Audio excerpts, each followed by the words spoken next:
تھے اس گھر سے بھی خوشبو آتی تھی. مدینہ شریف میں آج بھی وہ گھر موجود ہے. اب وہ گھر کچا تو نہیں، پکا ہو گیا ہے، لیکن خوشبو متواتر آج بھی اس گھر سے آ رہی ہے.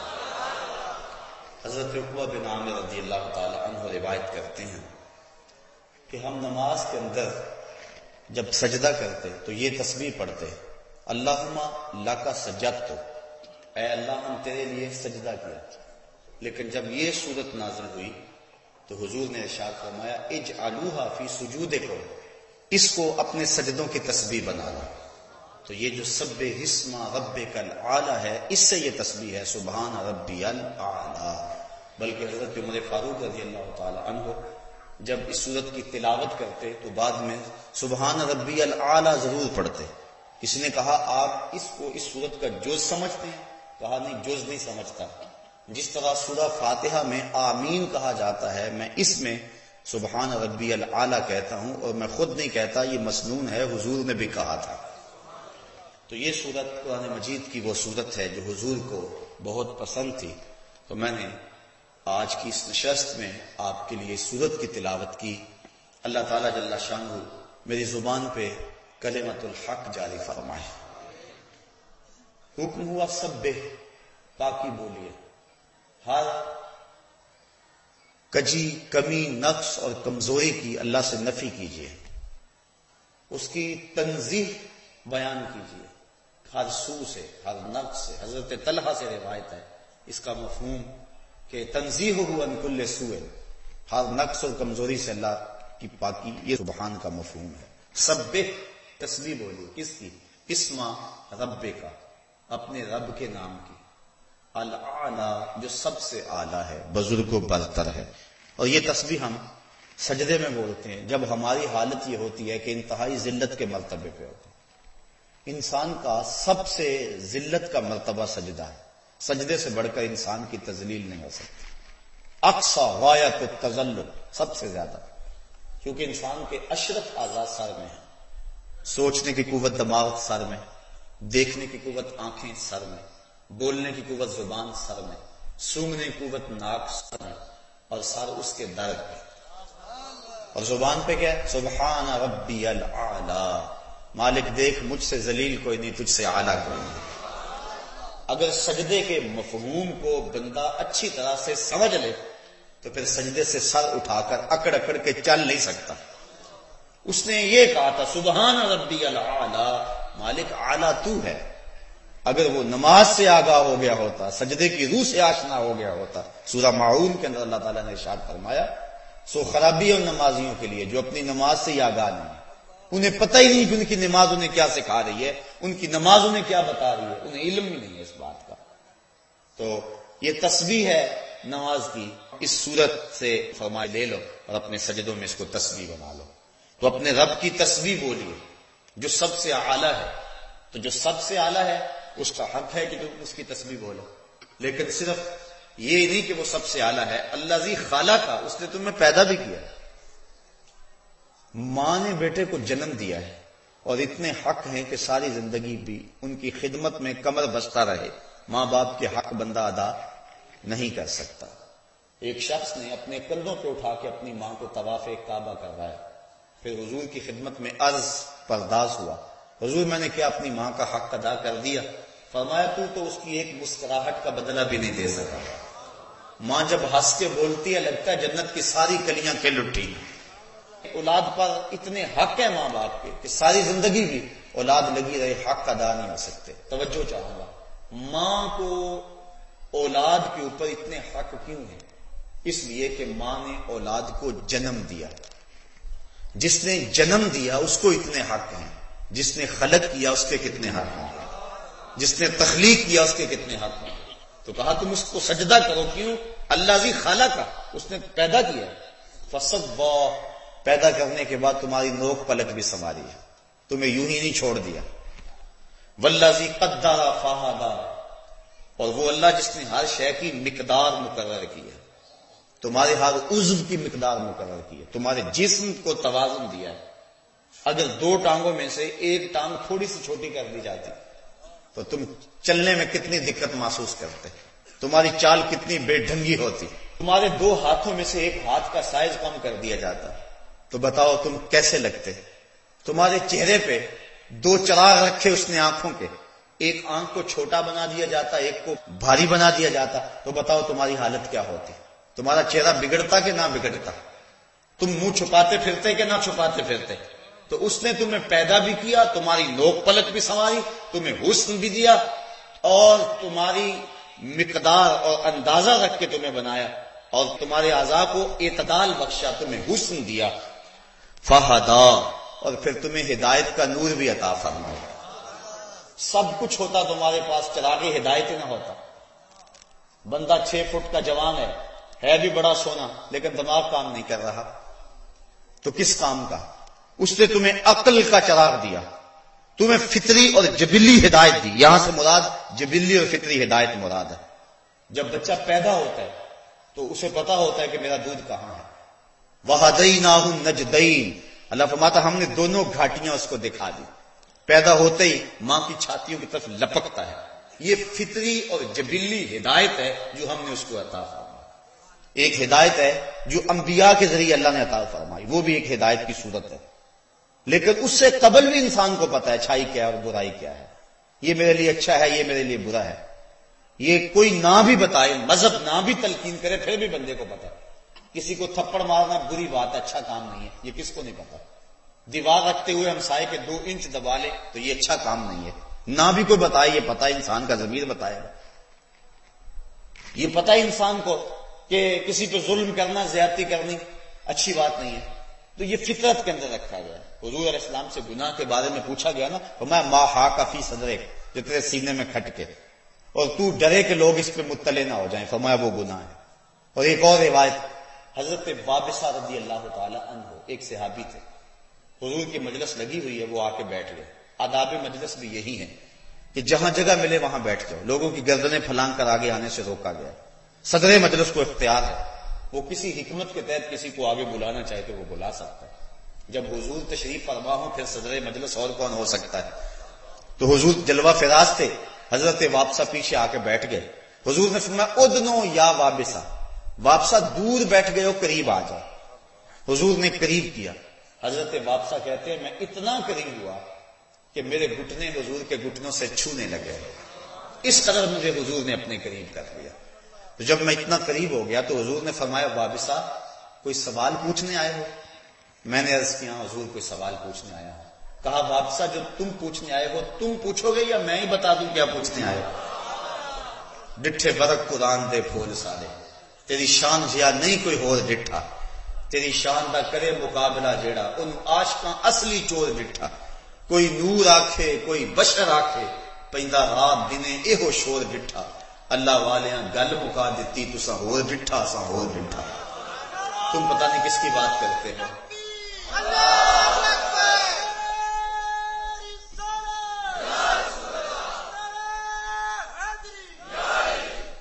حیرت ہوتی ہے، لوگوں نے مسئلوں میں ترازو گاڑے ہوئے. ایک کہتا ہے سیر ہے، دوسرا کہتا ہے سوا سیر ہے، تیسرا کہتا ہے ایک چٹانک اور کر لو. شرم نہیں آتی کس کو تول رہے ہو؟ اس کا وزن کر سکتے ہو بھلا؟ تمہاری عقل کوتا اندازہ کر سکتی ہے نبی کے علم کا؟ سنار کے چھوٹے سے ترازو میں رتی اور ماشے کا حساب تو ہو سکتا ہے، منو ٹنوں کا حساب تو نہیں ہوتا. تمہاری عقل کا ترازو مجھے تول سکتا ہے، میں تمہیں تول سکتا ہوں، بھلا امام الانبیاء کو بھی تولا جا سکتا ہے؟ یہ کتنی بدبختی ہے کہ لوگ نبیوں کو تول رہے ہیں اور اپنی عقل کے ترازو پہ ناپنے کے تولنے کی کوشش کر رہے ہیں.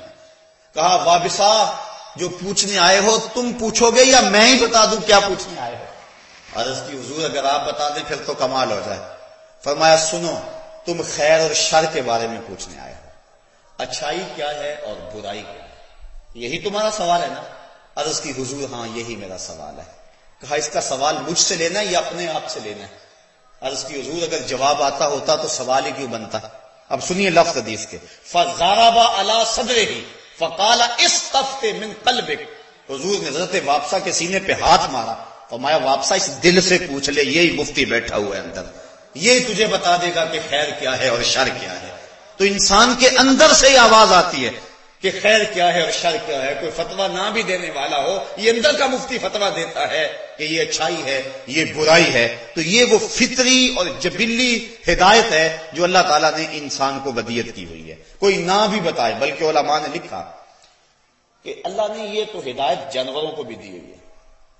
اس کی مثال یہ جب مرغی کڑک بیٹھتی ہے نا، احتجاج کرتی ہے کہ میں اب انڈے نہیں دوں گی بلکہ انڈے لاؤ میرے نیچے رکھو، تو اس کو کہتے ہیں مرغی کڑک بیٹھ گئے، تو اس کے نیچے انڈے رکھے جاتے ہیں۔ اور آپ جانتے ہیں بالخصوص دیہاتوں کے رہنے والے کہ جو بطخ ہے وہ کڑک نہیں بیٹھتی، بطخ کے بچے حاصل کرنے کے لیے بھی انڈے مرغی کے نیچے رکھنے پڑتے ہیں۔ پھر مرغی 21 دن تک ان انڈوں پہ توجہ دیتی ہے، اپنے سینے کی حرارت پہنچاتی ہے۔ 21 دن کے بعد ان مردہ انڈوں میں زندگی آ جاتی ہے۔ یہاں رک کر کے ایک جملہ کہوں گا اور آپ کی توجہ بھرپور چاہوں گا۔ ایک مرغی مردہ انڈوں پہ اپنے سینے کی توجہ دے تو ان انڈوں میں جان آ جاتی ہے، اور اگر شیخ کامل اپنے مرید کے بیضۂ دل پہ توجہ دے تو وہاں آثار زندگی کیوں نمودار نہیں ہو سکتے، وہاں زندگی کیوں نہیں آ سکتی ہے؟ تو 21 دن کے بعد انڈے جب ٹوٹے پھٹے تو نتیجہ فطرت کے مطابق بطخ کے انڈوں سے بطخ کے بچے اور مرغی کے انڈوں سے مرغی کے بچے۔ اب بطخ کے بچوں نے اپنی ماں نہیں دیکھی، جو سیکھنا ہے سمجھنا ہے تربیت لینی ہے وہ مرغی سے لینی ہے۔ اب پہلے تو گھر والوں نے مرغی کو بچوں سمیت باہر نہیں جانے دیا، چھوٹے ہیں بچے، کوا مضبوط نہیں ہے، کوئی کبا اچک لے گا، کوئی چیل اٹھا کے لے جائے گی۔ لیکن جب پر پرزے نکلے، گھر والے سمجھے کہ اپنی قوت مدافعت ان کے اندر پیدا ہو گئی ہے، انہوں نے اجازت دے دی، مرغی اور بچوں سمیت گھر سے باہر نکال دیا۔ گلی کراس کی، آگے کھلا میدان آیا، آگے جوہر تھا، چھپڑ پانی کا۔ جب اس کے کنارے پہنچے تو مرغی کے بچے آگے بڑھنے کی ہمت نہیں کر رہے، لیکن بطخ کے بچوں نے نہ آؤ دیکھا نہ تاؤ دیکھا، چھلانگ لگائی اور پانی میں تیرنے لگے۔ مرغی نے تو بتایا نہیں، کسی اور کو تیرتے دیکھا نہیں، جو کچھ سیکھا بطخ کے بچوں نے مرغی سے سیکھا، ماں اپنی کو ملے نہیں۔ بطخ کے بچوں کو کس نے بتایا کہ تم پانی میں ڈوبو گے نہیں تیرو گے، یہ تمہارا بازیچہ ہے، تمہارے کھیلنے کی جگہ ہے؟ کس نے بتایا بطخ کے بچوں کو؟ اللہ فرماتا ہے والذی قدر فہدی، وہ رب ہے یہ چراغ ان کے سینے میں جس نے جلایا ہے روشن کر دیا۔ تو یہ فطری ہدایت ہے جو جانوروں کے سینے کے اندر بھی رکھی ہے۔ اس عنوان سے امام غازی نے بڑا کچھ لکھا ہے، اور بھی کئی مفسرین میں دیکھ رہا تھا لیکن وقت نہیں ہے، کہ اللہ تعالیٰ نے جانوروں کے اندر یہ ہدایت رکھی ہے تو وہ فطری ہدایت بھی دی۔ پہلے پیدا کیا، پھر نوک پلک سنواری، پھر مقدار مقرر کی، پھر ہدایت کا چراغ رکھا۔ والذی اخرج المرعی، اور اس نے زمین کی کوک سے سبز چارہ نکالا۔ جب کسان بیج ڈال کر اوپر سے سہاگا چلا کے پانی دے دیتا ہے تو وہ زمین اتنی ٹھوس ہو جاتی ہے، اگر اس میں انگلی ڈالے تو انگلی آپ کے نیچے نہیں جائے گی، لیکن وہ نرم کمپل اس کو ہاتھ لگائیں، آپ کے ہاتھ کے مس کرنے سے مرجھا جائے، اتنی نرم اور گداز۔ لیکن وہ زمین کا سینہ چیر کر باہر کیسے آ گئی؟ کہا یہ خود نہیں آئی، کوئی اس کو نکالنے والا ہے۔ والذی اخرج المرعی، وہ اللہ ہے جس نے اس سبز چارے کو زمین کی کوک سے باہر نکالا۔ اور اس پر بھی رک کر بہت کچھ کہا جا سکتا ہے۔ گندگی کے ڈھیر پہ گلاب کا بیج ڈال دو اور گندگی کے ڈھیر پہ اگنے والے گلاب کے پھول سے خوشبو آئے گی، بدبو نہیں آئے گی۔ گندگی کے ڈھیر پہ اگا ہے، خوشبو کس نے پیدا کی؟ کہا تمہارے رب نے پیدا کی۔ اللہ اکبر۔ والذی اخرج المرعی فجعلہ غثاء احوا، پھر اسی کو سبز اور سیاہ کر دیا، سیاہ اور خشک کر دیا۔ ایک تو مفسرین نے یہ معنی بیان کیا اور ایک نے گہرا سبز کر دیا، یعنی جب سبزہ اگتا ہے اور بارش مناسب ہوتی ہے اور خوب اس کو پانی ملتا ہے تو پھر وہ اتنا سبز ہو جاتا ہے کہ سیاہی مائل ہو جاتا ہے، یعنی پہلے وہ سبز تھا پھر سیاہی مائل ہو گیا۔ اور دوسرا معنی اس کو خشک اور سیاہ کر دیا، یعنی اب وہ توڑی بن گیا، اب وہ بوسا بن گیا۔ وہ خشک توڑی تمہارے جانور کھاتے اور دودھ دیتے۔ تو یہ کون کر رہا ہے؟ یہ تمہارا رب ہے جو یہ سب کچھ کر رہا ہے۔ یہ سب کچھ بیان کرنے کے بعد اللہ تعالیٰ ارشاد فرماتا ہے سنقرئک فلا تنسیٰ، اے محبوب تیرا رب تجھے ایسا پڑھائے گا تم بھول نہیں سکو گے۔ جو زمین کی کوک سے سبزہ اگا سکتا ہے، جو بطخ کے بچے کے اندر شعور عقل رکھ سکتا ہے، جو انسان کو چراغ ہدایت دے سکتا ہے، تو کیا محبوب جو امام الانبیاء ہے، جو میرا محبوب ہے، کیا میں اس کو علم نہیں عطا کروں گا؟ سنقرئ کا فلا تنسا، ایسا پڑھاؤں گا محبوب تم بھول نہیں پائے گے. سنقرئ کا ایسا پڑھائیں گے، اس سے مراد قرآن مجید ہے. اور حضور کو قرآن مجید بغیر مشقت کے حفظ ہوا ہے. حافظ کو یاد کرنا پڑتا ہے، تکرار کرنا پڑتا ہے، لیکن بغیر محنت کے حضور علیہ السلام کو مشقت کے یاد ہو گیا. بلکہ جب قرآن نازل ہوتا حضور جلدی جلدی زبان کو حرکت دیتے. اللہ تعالیٰ منع فرما دیا، لا تحرک بہ لسانک، محبوب کیوں جنبش کرتے ہو، زبان کو کیوں حرکت دیتے ہو، کیوں پریشانی اختیار کرتے ہو؟ جس رب نے دل میں اتارا ہے وہ زبان پہ بھی لے آیا.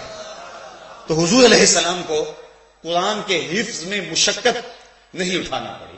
یہ اللہ تعالیٰ نے محبوب کے سینے میں القاء کر دیا.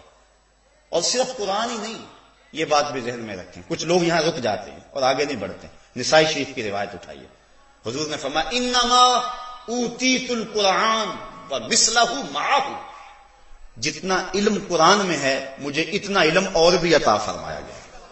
تو یہ حضور کے سینے کی وسعت ہے. اللہ فرماتا سنقرئ کا فلا تنسا، ایسا پڑھائیں گے کہ آپ کبھی بھول نہیں پائیں گے. الا ما شاء اللہ، ہاں اگر اللہ چاہے تو. علماء تفسیر لکھتے ہیں یہ استثناء واقعی نہیں ہوا. اللہ نے چاہا ہی نہیں کہ جو محبوب پڑھ چکے وہ بھول جائیں. جو پڑھا دیا سو پڑھا دیا. انہ یعلم الجہر وما یخفی، بے شک جو تم ظاہر کرتے ہو اور جو مخفی ہے، جاہر اور مخفی جو کچھ ہے وہ جانتا ہے. یہ اللہ کی شان یہ ہے کہ اس کی نظر سے کوئی شے پوشیدہ نہیں. انہ، بے شک وہ اللہ، یعلم الجہر، جو لوگ ظاہر کرتے ہیں اسے بھی دیکھتا ہے، وما یخفی، اور جو مخفی کرتے ہیں وہ بھی دیکھتا ہے. جو تم کھلے میدانوں میں کرتے ہو وہ بھی دیکھتا ہے، جو ہوٹلوں کے بند کمروں میں کرتے ہو وہ بھی دیکھتا ہے، جو تم گھر کی چار دیواری میں کرتے ہو وہ بھی دیکھتا ہے، جو میلوں ٹھیلوں میں کرتے ہو وہ بھی دیکھتا ہے، جو تم خلوت اور تنہائی میں کرتے ہو وہ بھی دیکھتا ہے، اور جو تم جلوت اور مجلس میں کرتے ہو وہ بھی دیکھتا ہے. جو تمہارا خیال بھٹکتا ہے وہ بھی دیکھتا ہے، اور جو تمہاری نظر بہکتی ہے وہ بھی دیکھتا ہے. انہ یعلم الجہر وما یخفی، مت سمجھو کہ تمہارا رب ہمیں دیکھ نہیں رہا. اور یہ یقین اور یہ عقیدہ اگر جم جائے اور دل کی تہوں میں اتر جائے تو گناہ کرنا مشکل کیا ناممکن ہو جاتا ہے.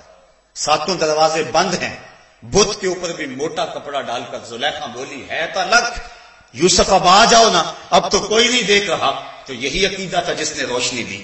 قال معاذ اللہ، کہا اللہ کی پناہ چاہتا ہوں، تو موٹا کپڑا ڈال کر بت سے چھپ گئی اور دروازے بند کر کے لوگوں سے چھپ گئی، میرا خدا تو 7ویں کوٹڑی میں بھی دیکھ رہا ہے.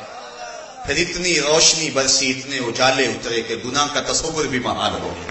تو یہ یقین کہ میرا مالک مجھے دیکھ رہا ہے انسان کے لیے گناہ کو مشکل نہیں ناممکن بنا دیتا ہے. تو یہ عقیدہ ہے ہمارا کہ اللہ جل شانہ دیکھ رہا ہے. کوئی لمحہ ایسا نہیں ہے. رمضان میں ہمیں چند لمحوں کے لیے یہ بہت بڑی دولت امٹ کے آ جاتی ہے ہمارے سینے میں. کڑکتی دھوپ میں، برستی ہوئی گرمی میں، زبان کانٹا ہے، حلق خشک ہے، ٹھنڈا پانی دستیاب ہے، کوئی دیکھنے والا بھی نہیں ہے، لیکن ایک گھونٹ بھی حلق سے نیچے نہیں اتارتے. وضو کرتے، غسل کرتے بھی احتیاط کرتے ہیں کوئی قطرہ نیچے نہ اتر جائے. کیوں؟ ہمارا اللہ ہمیں دیکھ رہا ہے. یہ یقین ہوتا ہے نا. پانی نہیں پیتے اللہ دیکھ رہا ہے. اچھا پانی نہیں پیتے، کھانا نہیں کھاتے، اللہ دیکھ رہا ہے. لیکن دکان پہ بیٹھ کے جب ڈنڈی مارتے ہیں اللہ اس وقت نہیں دیکھتا؟ جب رشوت لیتے ہیں اللہ اس وقت نہیں دیکھتا؟ جب خیال بھٹکتا ہے، سوچیں بہکتی ہیں، نظر بھٹکتی ہے، تو کیا اللہ اس وقت نہیں دیکھتا؟ اور وہ کیا صرف رمضان میں دیکھتا ہے، غیر رمضان میں نہیں دیکھتا؟ وہ تو ہر لمحہ دیکھ رہا ہے. انہ یعلم الجہر وما یخفی، وہ تو جہر کو بھی جانتا ہے، پوشیدہ کو بھی جانتا ہے. اس کی نظر کی تیزی کا عالم یہ ہے. ارا زبیب النملۃ سودا، سنو اپنے رب کی نظر کی نگاہوں کی تیزی.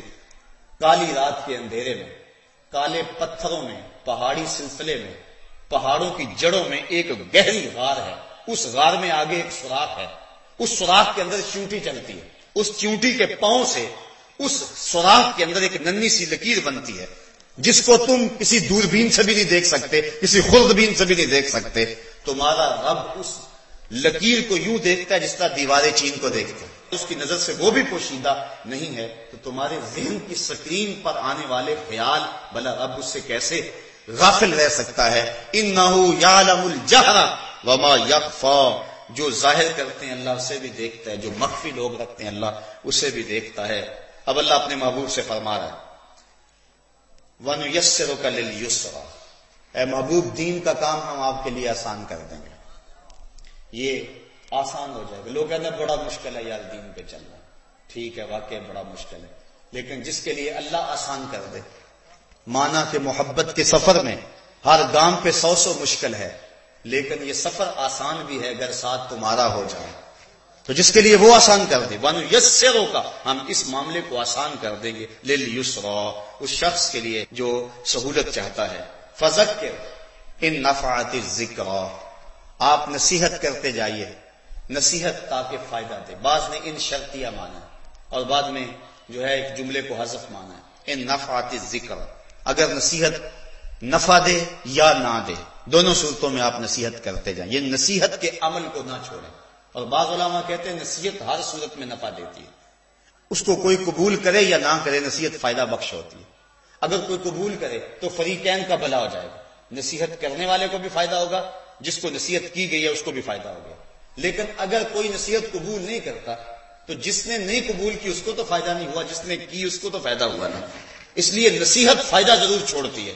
اور دوسری بات یہ ہے کہ اتنا جو ہے وہ جلد بازی کی ضرورت نہیں ہوتی ہے، پتھر پہ روز قطرہ گرتا رہے تو ایک دن پتھر میں بھی سوراخ ہوتا ہے۔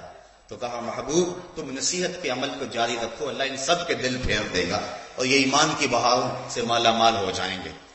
فذکر، آپ نصیحت کرتے چلے جائیں، ان نفعات الذکر، بعض نے اس کو ان شرطیہ مانا اور آگے کوئی حذف نہیں جو ہے وہ مانا، اور یہ صورت ہے مکی، تو وہ کہتے ہیں اس کا مانا ہے محبوب ان کو نصیحت کریں اگر یہ نصیحت قبول کریں، اور اگر یہ نصیحت قبول نہیں کرتے چھوڑ دیں ان کو، مدینے والے تیری راہیں تک رہیں۔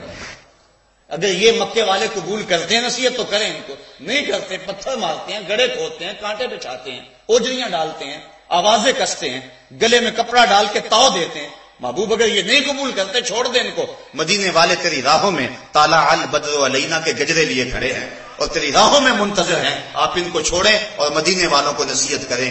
محبوب جو ہی تیرے لبوں سے لفظ نکلیں گے ان کے دلوں میں اترتے چلے جائیں گے۔ فذکر نفعت الذکریٰ سیذکر من یخشی، جس کے سینے میں خشیت کا نور ہے ان قریب وہ تیری نصیحت کو قبول کر لے گا۔ جس کے سینے میں خشیت ہے، ڈر ہے اللہ کا، جب نصیحت ہو اور نصیحت اچھے انداز سے کی جائے تو اللہ سے ڈرنے والا شخص جو ہے وہ کبھی ایسا نہیں ہو سکتا کہ نصیحت کو قبول نہ کرے، وہ نصیحت کو قبول کرتا ہے، اس کے دل میں اترتا ہے، ایمان کی چونکہ اس کے سینے کے اندر چاشنی موجود ہے، ایمان کی دولت اس کے سینے میں موجود ہے، اور جب نصیحت ہوتی ہے تو ضرور اس کو اس کا احساس ہوتا ہے اور وہ قبول کرتا ہے۔ وَيَتَجَنَّبُهَا الْأَشْقَى، لیکن نصیحت سے دور کون رہتا ہے؟ نصیحت کو قبول کون نہیں کرتا؟ اشقا، جو ازلی بدبخت ہے، جو شقی ہے، اس کے سامنے جتنی مرضی نصیحت کرو وہ قبول نہیں کرے گا، سارا قرآن بھی پڑھ دو وہ قبول نہیں کرے گا، محبوب تو ساری زندگی ان کے سامنے اپنے لیل و نہار گزار دے وہ قبول نہیں کریں گے، چاند کو 2 ٹکڑے بھی کر دے وہ قبول نہیں کریں گے، سورج کو عصر کے وقت بھی پلٹا کے لیا وہ قبول نہیں کریں گے، اس کے اپنے ہاتھ میں کنکر کلمہ پڑے پھر بھی قبول نہیں کریں گے۔ تو وہ شقی ہے، بدبخت ہے کہ جو اتنا کچھ دیکھنے کے باوجود بھی قبول نہیں کرے گا۔ اچھا وہ قبول نہیں کرے گا تو چھوٹ جائے گا؟ کہا نہیں، الذی یصلی النار الکبریٰ، یہ وہ بدبخت ہے جس کو ہم بڑی آگ میں ڈالیں گے، چھوٹی آگ میں نہیں بڑی آگ میں۔ حضور علیہ السلام نے جبریل سے پوچھا کہ مجھے جہنم کے عذابوں میں جو سب سے ہلکا عذاب ہے اس کی کیفیت سناؤ، تو جبریل نے عرض کی حضور احون، جو سب سے ہلکا عذاب ہے اس کی کیفیت یہ ہے کہ جہنمی کے پاؤں میں آگ کے جوتے رکھے جائیں گے، باقی سارا بدن آگ سے سلامت ہوگا، صرف پاؤں میں جوتے رکھے جائیں گے، تو پھر اس کی گرمی اتنی ہوگی یاغلی منہما دماغہ، دماغ کھولنے لگے گا اور پگھل کے ناک اور کانوں کے راستے سے باہر آ جائے گا۔ یہ سب سے ہلکے عذاب کی کیفیت ہے، جو سخت عذاب ہیں ان کی کیفیت کیا ہوگی؟ حضور نے فرمایا کہ میں نے میکائیل کو کبھی ہنستے ہوئے نہیں دیکھا۔ جبریل کیا ماجرا ہے؟ تو جبریل امین نے عرض کی حضور جب سے جہنم بنا ہے اس وقت سے میکائیل کبھی بھی نہیں مسکرائے گا، تو وہ کتنا سخت ہے۔ الذی یصلی النار الکبریٰ، اس کو بڑی آگ کے اندر ڈالا جائے گا۔ کون؟ جو نصیحت کو قبول نہیں کرتا، قرآن کو پس پشت ڈال دیتا ہے۔ ثم لا یموت فیہا ولا یحیا، پھر وہ اس آگ میں نہ مرے گا نہ جیے گا۔ مرے گا تو اس لیے نہیں کہ موت نہیں ہوگی. قیامت کے دن حضرت یحییٰ علیہ السلام کے ہاتھوں میں چھری دے کر موت کو مینڈے کی شکل میں پیش کیا جائے گا اور حضرت یحییٰ اس کو ذبح کر دیں گے. پھر موت کو موت آ جائے گی. جنت میں جانے کے بعد جنتیوں کو ایک ہی ڈر ہوگا کہیں موت نہ آ جائے, اور جہنمیوں کو ایک ہی امید ہوگی کبھی موت آ جائے تو جان چھوٹ جائے گی. لیکن جب موت کو ذبح کر دیا جائے گا تو اب وہ سخت مایوس ہو جائے گی. اب تو موت بھی مر گئی, اب تو موت بھی نہیں آئے گی. انسان کے لیے جب تکلیفیں بہت زیادہ ہو جائیں تو بے ہوشی طاری ہو جاتی ہے. یہ بے ہوشی بھی اللہ کا انعام ہے. بہت زیادہ تکلیف ہوگی, صحیح نہیں جاتی, بندہ بے ہوش ہو گیا, چلو تکلیف کا احساس ختم ہو گیا. تکلیف اور زیادہ بڑی, دکھ اور زیادہ بڑھ گئے, بندہ مر گیا تو جان چھوٹ گئی. لیکن نہ قیامت کے دن بے ہوشی ہوگی اور نہ ہی موت ہوگی. اور آگ ہے کہ وہ لوگ کی طرح, تارکول کی طرح چپک جائے گی جسموں سے, اور اس آگ سے وہ 70 گنا تیز ہے. اور انسان جو جہنمی ہے وہ پکارے گا 70 سال تک تو دروغہ جہنم اس کی آواز ہی نہیں سنے گا. 70 سال کے بعد کڑک کے گرج کے گئے, کیا بات ہے؟ وہ کہے گا مجھے پانی دو, مجھے پیاس لگی ہوئی ہے. اس کو پھر پانی دیا جائے گا. منرل واٹر کی بوتل دی جائے گی, اس کو پیپسی شیزان دیا جائے گا, نہیں, پڑھو قرآن پڑھو. اس کو کیا پانی دیا جائے گا؟ اس کو مائے حمیم دیا جائے گا, اس کو غسلین پلایا جائے گا, اس کو غساق دیا جائے گا. یہ مائے حمیم کیا ہے, یہ غساق کیا ہے, یہ غسلین کیا ہے؟ اتنا گرم ہوگا کہ جب پیالے میں ڈال کر اس کو دیا جائے گا تو اس سے جو بھاپ اٹھ رہی ہوگی, جب پینے کے لیے چہرہ آگے کرے گا تو چہرے کی ساری کھال ادڑ کے اس کے اندر گر پڑے گی. لیکن اب اس نے مانگا تھا, پینا پڑے گا. فرشتہ کہے گا پی اب اس کو. تو جب وہ پیے گا تو انتڑیاں کٹ کٹ کے گر جائیں گی, اور وہ پانی اتنا بدبودار ہوگا. ابن رجب حنبلی لکھتے ہیں اگر اس کا ایک قطرہ دنیا پہ ڈال دیا جائے تو دنیا میں انسان کیا جانوروں کے دماغ بھی پھٹ جائیں, اتنا بدبودار ہوگا. وہ اس کو پلایا جائے گا. 70 سال تک وہ پانی مانگتا رہے گا, اور 70 سال کے بعد اس کو یہ دیا جائے گا, اس عذاب میں اس کو مبتلا کیا جائے گا. تو پھر وہ اس کی زندگی ہوگی. موت تو ہوگی نہیں تو زندہ پھر ہوگا نا. ثم لا يموت فيها, وہ مرے گا نہیں اس میں. یہ میں کوئی قصہ کہانی نہیں سنا رہا, یہ قرآن آپ کے سامنے رکھ رہا ہوں. ثم لا يموت فيها, قرآن کہتا ہے وہ اس میں مرے گا نہیں. اچھا مرے گا نہیں تو پھر جیے گا نا. کہا گا ولا یحییٰ, جیے گا بھی نہیں. جیتے بھی نہیں پر مرتے بھی کہاں ہیں. مر کے جیے جانے کی جینے کو سزا دیتے ہیں کہ نہ تو موت ہے اور نہ ہی زندگی ہے. جیا جاتا نہیں. آگے بھی آگ, پیچھے بھی آگ, دائیں بھی آگ, بائیں بھی آگ, اوپر بھی آگ, نیچے بھی آگ. اور آگ بھی اتنی گرم کہ جلسا دے, اور جسم کی کھال 70 گز موٹی کر دی جائے گی تاکہ عذاب کی تکلیف زیادہ سے زیادہ اس کو سہنی پڑے. اور ایک ایک دانت احد پہاڑ جتنا بنا دیا جائے گا. یہ شکل چھین لی جائے گی. یہ محمدی صورت ہے. جہنم میں جانے والا اس شکل میں نہیں جائے گا. وہ بڑی خوفناک شکل ہوگی. جو لوگ اس شکل سے جہنم میں جائیں گے پھر دائیں بائیں آگ جلس رہی ہوگی, اور ایسی ایسی وادیاں ہیں جن وادیوں سے جہنم بھی پناہ مانگتی ہے. اس میں پھر کچھ جینا ہوگا. ولا یحییٰ, کہا جیے گا بھی نہیں. مرے گا اس لیے نہیں کہ موت نہیں ہوگی, اور جیے گا اس لیے نہیں کہ وہ کچھ جینا ہوگا. قد افلح من تزکا, یہ تو ان کی کہانی تھی جنہوں نے رب کے حکموں کو توڑا, جس نے قرآن کی نصیحت کو قبول نہ کیا, جس نے دین کی پرواہ نہ کی. حضور صدائے دل نواز دیتے رہے, حضور کے قریب نہ آئے. لیکن وہ لوگ قد افلح من تزکا, وہ کامیاب ہو گیا جس نے اپنے من کو ستھرا کر لیا. حسد, بغض, کینہ, کفر, شرک, نفاق, یہ ساری بیماریاں کھرچ دی اور اپنے اندر کو ستھرا کر لیا. پاکیزہ ہو گیا, صاف اور ستھرا اپنے من کو اس نے خوبصورت بنا لیا. قد افلح, وہ شخص کامیاب ہوا, وہ شخص مراد کو پہنچا. کون؟ من تزکا, جس نے اپنا تزکیہ نفس کیا, جس نے اپنے باطن کی صفائی کی, باطن کی صفائی کی. باہر تو بڑا سوار کے رکھا, کلف لگے کپڑے بھی پہنے, ایک داغ بھی لگ گیا تو کپڑے اتار دیے, ایک جو ہے وہ تریز بھی ٹوٹ گئی تو جو ہے وہ دوبارہ کپڑے کہا کہ نہیں یہ میرے لیے مناسب نہیں, میں نے بڑی عالی نسب دعوت میں جانا ہے. بڑا اہتمام کیا, اپنی داڑھی بھی رگڑ کے مونڈی کہ میں ذرا اچھا لگوں. کیا کچھ نہ کیا اس ظاہر داری کے لیے. کبھی من کے گند بھی دیکھے کہ اندر گند کتنے ہیں, اندر کتنی غلاستیں بھری ہوئی ہیں, اندر کتنی جو ہے وہ نجاستیں بھری ہوئی ہیں. بغض اندر, حسد اندر, کینہ اندر, نفرتوں کے بیج اندر اگے ہوئے ہیں, اور وہ ایسے شجر بنے ہوئے ہیں کہ اس کے کانٹوں سے اندر زخمی ہو گیا ہوا ہے. تو کہا قد افلح, کامیاب ہوا, من تزکا, جس نے اپنا تزکیہ کیا, اپنے باطن کی صفائی کی, اچھا باطن کی صفائی کیسے پتا چلے گا؟ وَذَكَرَ اسْمَ رَبِّهِ، جس کا اندر صاف ہوگا اس کے لبوں پہ رب کا نام ہوگا. وَذَكَرَ اسْمَ رَبِّهِ، اپنے رب کا نام جپا، اپنے رب کا نام پڑھا، اللہ اللہ کی صدائے دل نواز لگائی. صوفیہ فرماتے ہیں جب کوئی بندہ ایک مرتبہ کہتا ہے اللہ، اللہ تعالیٰ اس کی طرف نظر رحمت سے دیکھتا ہے اور اس کے 70 گناہ جل کے راکھ ہو جاتے ہیں. تو جس نے اپنے من کو ستھرا کیا، جس نے اپنے اندر کی صفائی کر لی، وَذَكَرَ اسْمَ رَبِّهِ فَصَلَّى، اور اس نے نماز پڑھی، سجدے میں سر جھکا دیا. جو اس کا بندہ ہوگا وہ تکبر اور غرور میں نہیں پھرے گا، وہ اپنی پیشانی کو اس کے حضور جھکائے گا.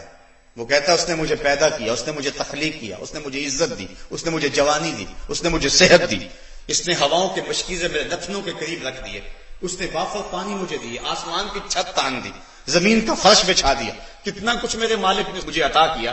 تو کیسے ہو سکتا ہے کہ میں اس کے حضور سجدہ بھی نہ کروں، اس کے حضور اپنی پیشانی کو بھی نہ رکھوں؟ اس شخص سے بدبخت اور کون ہو سکتا ہے کہ جو اپنے رب کو بھی نہیں پوچھتا. یارو صبح کے وقت جب صدا آتی ہے نا اللہ اکبر کی، تو چڑیاں بھی جاگ اٹھتی ہیں، گھونسلوں سے پرندے بھی نکلتے ہیں اور وہ بھی اللہ اللہ پکار رہے ہوتے ہیں. کتنا بدبخت ہے وہ شخص کہ چڑیاں تو اللہ اللہ کر رہی ہیں اور وہ اشرف المخلوقات ہونے کے باوجود لمبی تان کے سویا ہوا ہے. اٹھو اور اپنی زندگی کو گناہوں سے پاک کر کے اپنی پیشانیوں کو سجدوں کی آبرو دو. وہ پیشانی جو اللہ کے حضور جھکتی ہے کل قیامت کے دن چمکتی ہوگی، اس کے نور اور اس کے اجالوں سے پورے محشر کے اندر روشنی ہو رہی ہوگی.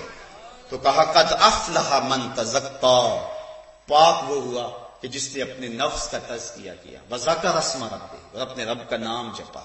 حضور فرماتے ہیں ذاکر اللہ فی الغافلین کشجرۃ الخضراء فی وسط الحشیم، غافلوں میں اللہ کا ذکر کرنے والا ایسا ہے جس طرح سوکھی سڑی گھاس کے اندر کوئی شجر سایہ دار ہوتا ہے.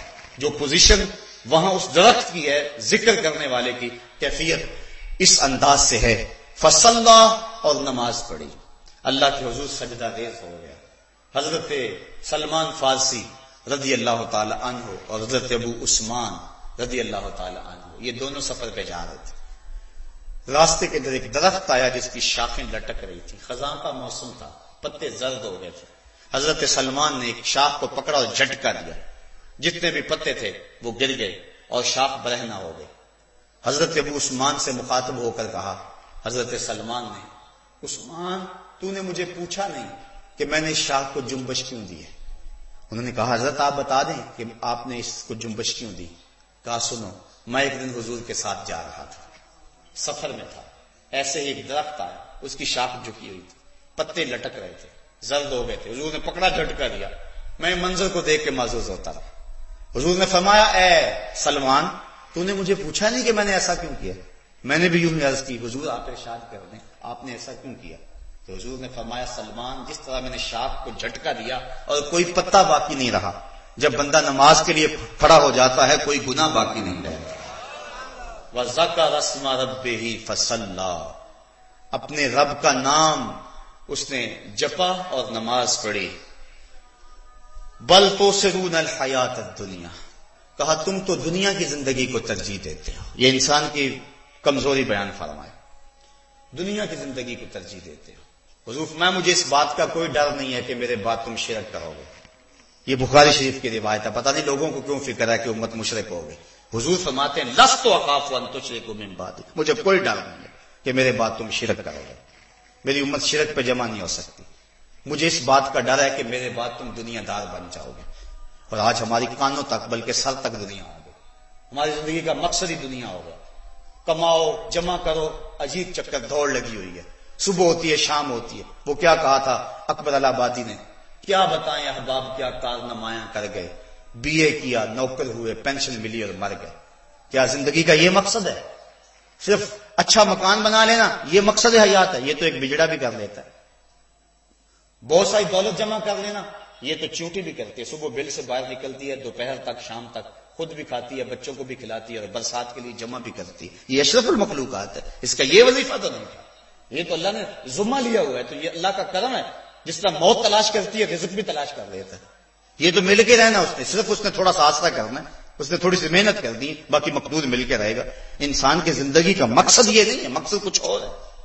یہاں رہ کر اپنے رب کا قرب پائے، اس کی پیشانی سجدوں سے آشنا ہو، مالک کے لیے اس کا دل دھڑکے، یہ ہے اس کا مقصد. اور جو اس دنیا کے اندر یہ مقصد حاصل نہ کر پایا، آؤ قرآن پڑھیے. اللہ تعالیٰ فرمایا من کان فی ھذہ اعمی فہو فی الآخرۃ اعمی. جو اس دنیا میں اندھا رہا کل قیامت کے دن بھی اندھا اٹھایا جائے. اس سے ان آنکھوں کی بے نوری مراد نہیں، دل کی بے نوری مراد ہے. اقبال کہتا ہے دل بینا بھی کر طلب خدا سے، کہ آنکھ کا نور دل کا نور نہیں ہے. بل توثرون الحیات الدنیا، تم تو دنیا کی زندگی کو ترجیح دیتے ہو، تمہارا تو مقصد ہی دنیا ہو گیا، ہر وقت تمہاری فکر ادھر لگی ہوئی ہے. بل توثرون الحیات الدنیا، تم تو دنیا کی زندگی کے پیچھے پڑ گئے ہو. والآخرۃ خیر وابقی، آخرت بہتر بھی ہے اور دائمی بھی ہے. اس کا یہ مطلب ہی نہیں ہے کہ دنیا نہیں کمانی چاہیے، یہ بات ذہن میں رکھیں. اسلام ہمیں یہ تعلیم دیتا ہے کہ دنیا بھی ٹھیک ہو، آخرت بھی بہتر ہو. ایک صحابی حاضر ہوئے سخت کمزور، حضور نے فرمایا شاید تو نے اللہ سے کوئی دعا مانگی؟ عرض کی ہاں حضور میں نے اللہ سے دعا مانگی ہے کہ جو دکھ تکلیفیں میرے مقدر کی آخرت میں ہیں وہ آخرت میں نہ آئیں، دنیا پہ ہی آ جائیں تاکہ میرے آخرت کا معاملہ صاف ہو جائے. تو حضور علیہ السلام نے اس کی اس بات پر خوشی کا اظہار نہیں فرمایا. حضور نے فرمایا تم نے یہ کیوں کہا کہ جو دکھ جو تکلیفیں آخرت میں آنی ہیں وہ دنیا پہ آ جائیں؟ تو نے یہ کیوں نہیں کہا ربنا آتنا فی الدنیا حسنۃ وفی الآخرۃ حسنۃ، اے اللہ مجھے دنیا میں بھی بہتریاں دے دے، آخرت میں بھی بہتری دے. تو مومن دونوں جہانوں کی بہتری چاہتا ہے، لیکن کبھی دنیا اور دین دونوں مقابل آ جائیں، حالات ایسے بن جائیں کہ ایک کو اختیار کیا جا سکتا ہے تو مومن کی ترجیح دین ہوتا ہے. لیکن جو دین کو واز دیتا ہے دنیا کے پیچھے وہ سخت خسارے کا سودا کرتا ہے. یہ تھوڑی سی زندگی ہے، کیا حیثیت اس زندگی کی؟ حشر کا ایک دن 50,000 سال کا ہوگا. توجہ چاہوں گا، حشر کا ایک دن 50,000 سال کا ہوگا. یہ ساری دنیا 50-60 سال کی ہے اور وہ ایک دن 50,000 سال کا ہوگا. ذرا اندازہ تو کریں اس دنیا کی حیثیت کیا ہے. تو کہا بل توثرون الحیات الدنیا، تم دنیا کی زندگی کو ترجیح دیتے ہو. تم سمجھتے ہو یہ جہاں مٹھا اگلا کس نے ڈٹھا، لیکن کبوتر کی طرح آنکھیں بند کر دینے سے بلی کے خونی پنجوں سے بچا تو نہیں جا سکتا. کتنی دیر تک تم بچے رہو گے؟ آخر موت تو تمہیں دبوچ لے گی. موت نے تو شہنشاہوں کو نہیں چھوڑا، کتنے کتنے گھر اجاڑ دیے موت نے. تم بھی موت کے شکنجے میں آنے والے ہو. مت سمجھو کہ جو ہے وہ ہمیں کچھ نہیں ہوگا، نہیں، ایسا ہرگز نہیں ہے. فرمایا بل توثرون الحیات الدنیا والآخرۃ خیر وابقی، آخرت بہتر بھی ہے اور دائمی بھی ہے. امام قرطبی یہاں لکھتے ہیں، آپ فرماتے ہیں آخرت میں روڑے بھی مل جائیں نا ٹھیکریاں، اور دنیا پہ سونے سے گھر بھرے ہوئے ہیں تو آخرت پھر بھی بہتر ہے. کیوں؟ اس لیے کہ یہ سونا عارضی ہے اور وہ ٹھیکریاں دائمی ہیں. کوئی آپ کو امانت دے دے کروڑ روپے ابھی اور آپ کے اپنے 10 روپے آپ کے پاس ہیں تو آپ کے تو 10 روپے ہی ہیں، کروڑ روپے تو کسی کا اس نے لے لینا. تو یہ دنیا تو ساری یہاں رہ جانی ہے. اصل آخرت ہے، اور آخرت اللہ اکبر، اس کا دنیا سے مقابلہ بلا کیا ہے. حضور علیہ السلام فرماتے ہیں اگر کسی کو جنت میں ایک کوڑا رکھنے کی جگہ مل جائے، ایک ڈنڈا رکھنے کی جگہ مل جائے، دنیا و ما فیہا کی دولتوں سے وہ جگہ زیادہ قیمتی ہے. یہ جنت کی پراپرٹی ویلیو اللہ کے رسول بیان فرما رہے ہیں. آپ دور دراز کسی جگہ پہ مربع بھی بیچیں کسی دیہات میں، یہاں آج شہر کے وسط میں آ کر لیں تو ایک کنال آئے گا. فرق ہے جگہ جگہ کا. اسی طرح آپ اور آگے چلے جائیں، اسلام آباد ویلیو ایریا میں چلا جائیں، وہاں اور زیادہ قیمت ہے. تو کہا کہ جنت کی پراپرٹی ویلیو حضور بیان فرما رہے ہیں. فرماتے ہیں جس کو جنت میں ایک کوڑے کی رسی رکھنے کی جگہ مل گئی، دنیا و ما فیہا سے وہ جگہ زیادہ قیمتی ہے. یعنی حضرت آدم علیہ السلام سے لے کر آج تک اور آج سے لے کر قیامت تک لوگوں کے پاس جتنا سرمایہ ہے، تھا، آئے گا، جتنا حکومتوں کے پاس ہے، جتنا سمندروں کی تہوں میں موتی، جتنی پہاڑوں کے دامن میں سونے، جتنے زمین کی کوہ کے اندر ذخائر ہے، یہ سب کچھ جمع کر لیا جائے اور ایک پلڑے میں رکھا جائے اور جنت میں ایک عصا رکھنے کی جگہ، وہ جگہ پھر بھی قیمتی ہے. اور جنت میں سب سے کم جگہ کس کے پاس ہوگی؟ جو سب سے آخر میں جائے گا اس کے پاس تھوڑی سی جگہ ہوگی. کتنی؟ 5 مرلے کا پلاٹ، 10 مرلے کا پلاٹ. اور ترمذی شریف اٹھائیں، سب سے تھوڑی جگہ جنت میں اس کے پاس ہوگی جو سب سے آخر میں جائے گا، اور اس کے پاس اس دنیا سے 10 گنا جگہ ہوگی. 7 بر اعظموں پہ پھیلی ہوئی یہ کائنات، اور جو سب سے آخر میں جائے گا اس دنیا سے 10 گنا اس شخص کے پاس ہوگی، تو جو سب سے پہلے جائے گا اس کی جاگیروں کا عالم کیا ہوگا؟ تو اس تھوڑی سی دنیا کی جائیداد کے لیے اور تھوڑے سے برکت اور مختصر سی زندگی کے لیے اس ابدی اور سرمدی زندگی کو برباد کر لینا، اس سے بڑی نادانی اور کیا ہو سکتی ہے؟ تو صاحبو، اصل زندگی آخرت کی زندگی ہے۔ حضور نے خندق کھودتے صحابہ کو جب دیکھا تو یہی دعا کی، اے اللہ زندگی تو آخرت کی زندگی ہے، میرے ان انصار کو بھی بخش دے، میرے مہاجروں کو بھی بخش دے۔ تو کہا والآخرۃ خیر وابقا، آخرت بہتر بھی ہے اور دائمی بھی ہے۔ ان ھذا لفی الصحف الاولی، کہا یہ جو ساری باتیں ہم نے پچھلے صحیفوں میں بھی بیان کر دی ہیں، صحف ابراہیم و موسیٰ، حضرت ابراہیم کے سینے پہ اور حضرت موسیٰ علیہ السلام کے سینے پہ نازل ہونے والے صحیفوں پر ہم نے یہ لکھ دیا ہوا ہے۔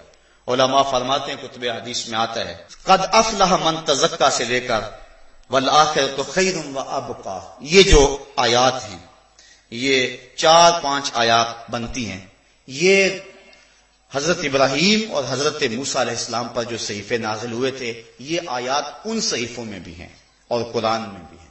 یہ ہم نے جنت کا پراپرٹی ریٹ اور ویلیو جو ہے، ہم نے صرف تمہیں نہیں بتایا، تم سے پہلی امتوں کو بھی بتایا ہوا ہے کہ وہ بڑی بہتر جگہ ہے، اس میں کوئی پلاٹ لے لو، اس میں کوئی جگہ خرید لو، وہی اصل جگہ ہے۔ یہ دنیا کی ساری جگہ تو ختم ہو جانی ہے، تمہارے مرنے کے فوراً بعد ترکہ بن جانا ہے، پھر تو قمیض بھی پھاڑ کے اتارتے ہیں۔ میاں صاحب فرماتے ہیں، جنہ لئی تو پاپ کمائے اج کتھے نہیں تیرے کر دے، جاندی واری ڈرونا بنیو تے ہاتھ نہیں لاندے ڈر دے، جاندی واری ڈرونا بنیو تے ہاتھ نہیں لاندے ڈر دے، جنہ لئی تو پاپ کمائے اج کتھے نہیں تیرے کر دے۔ کہاں گئے وہ سارے؟ تو اصل وہ ہے جو تم آگے بھیج چکے ہو، وہی تمہارا سرمایہ ہے، وہی تمہارا اثاثہ ہے۔